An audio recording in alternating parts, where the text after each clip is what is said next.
Welcome to this explainer. Today, we're stripping code right down to its bare studs.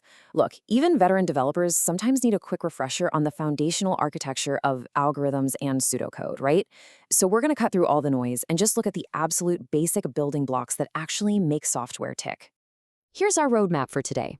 We'll be walking through what an algorithm is, variables and constants, atomic data types, naming rules for your identifiers, operators and expressions, and finally, string and math functions. Let's just jump right in. All right, section 1. What is an algorithm? The sequence of steps. Let's start things off by revisiting the single most fundamental concept in computer science. So, what exactly is an algorithm? I mean, you hear this word absolutely everywhere in tech right now. It dictates our social media feeds, it drives market trading, but what does it actually mean in simple, practical terms? It sounds super intimidating, but the reality is beautifully straightforward. At its core, an algorithm is simply a defined sequence of steps for a computer program to accomplish a specific task. Honestly, think of it exactly like making a cup of tea. You don't just magically get a finished cup of tea out of thin air, right? You follow a precise sequence. You start by filling the kettle, then placing a tea bag in the cup, pouring hot water, and so on. In computer terms, an algorithm just describes that exact same logical set of steps needed to carry out a task. Moving on to section 2, variables and constants, the memory containers. Now that we have our sequence of steps, where does the algorithm actually store its info to get the work done? To do anything remotely useful, our tea-making algorithm, or honestly any program, needs memory containers to hold data. And we really have two main types. First up, variables. These are memory containers where the stored values are specifically meant to change during execution. On the flip side, we have constants. These are memory locations where stored values remain exactly the same while the program runs. Why use a constant? Well, it locks the value in, which prevents accidental changes and makes your code way more readable.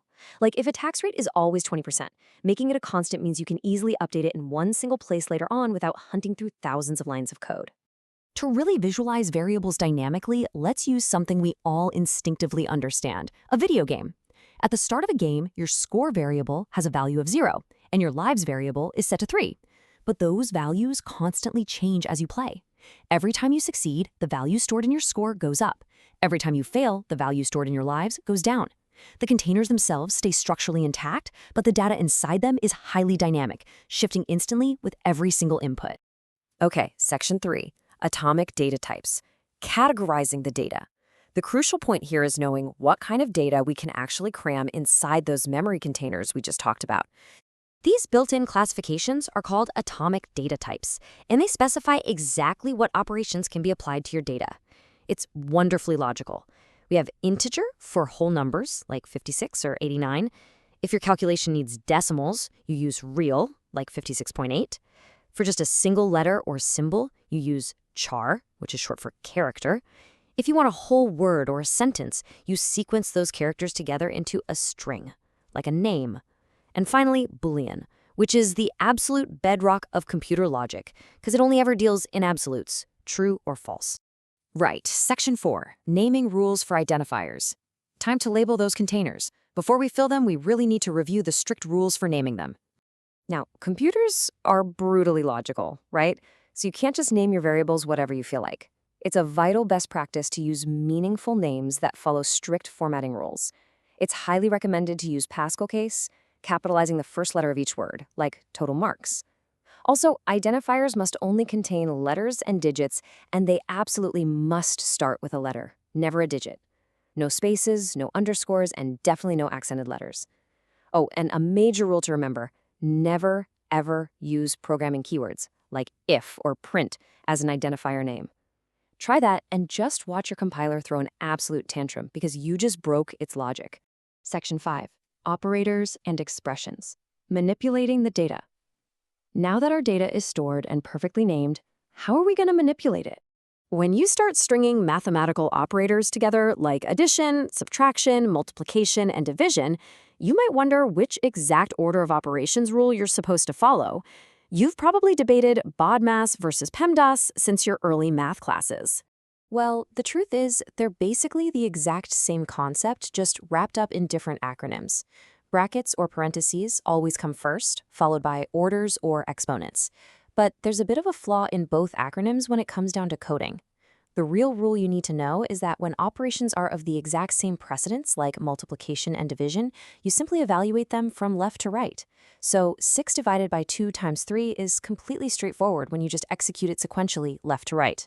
Now in programming, we've also got some special operators for integer arithmetic that go beyond normal division.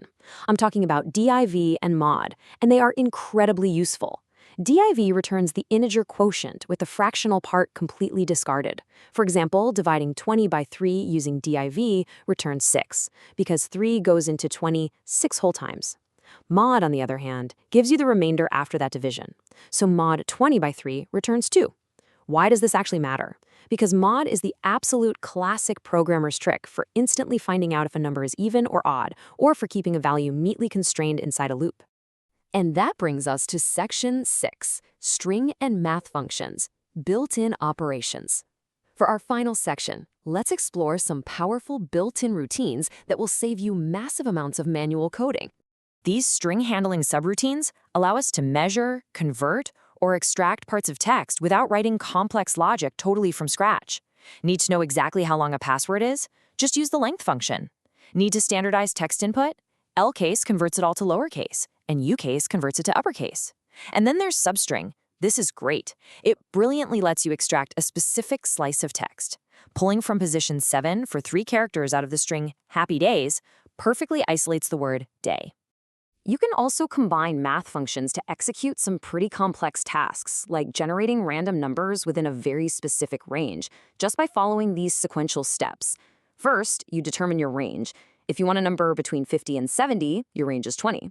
Second, identify your start value, which is 50. Third, you take the system's basic random function, multiply it by your range of 20, and add your start value of 50. Finally, because you usually want a whole number, you just wrap the entire expression in a round function to strip away all those decimals, and boom, just like that, you've built a custom integer generator. So we've covered the foundational building blocks of code in this explainer, from defining what an algorithm actually is to categorizing data types, naming variables, and manipulating them with operators and functions. You now have a totally refreshed perspective on the structural blueprints of software design. The rules haven't changed, but your mastery of them just leveled up. So the only question left is, how are you going to optimize your next build? Thanks for joining me on this explainer. Now get out there and write some clean code.